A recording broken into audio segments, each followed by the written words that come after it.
মালয়েশিয়ায় জঙ্গিবাদে জড়িত অভিযোগে ৫ বাংলাদেশের বিচারিক প্রক্রিয়া শুরু হয়েছে বলে জানিয়েছেন পররাষ্ট্র উপদেষ্টা মোহাম্মদ তৌহিদ হোসেন।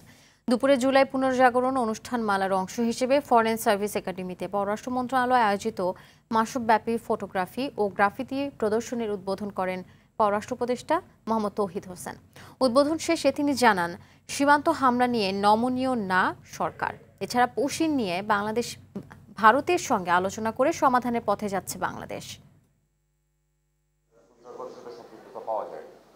৫ জনকে তারা পেয়েছে মনে হয়েছে, তাদেরকে তারা বিচার ব্যবস্থার অধীনে নিয়ে আসছে।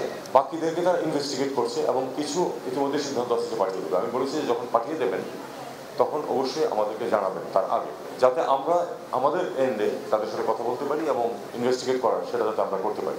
যে পুশিং চলছে এটা তো আমাদের যে ভারতের সাথে যে অ্যারেঞ্জমেন্ট আছে সেটার পরিপন্থী, কিন্তু সেটা আমরা ভারতকে একাধিকবার সম্প্রতি আবার তাদেরকে রিমাইন্ড করেছি যে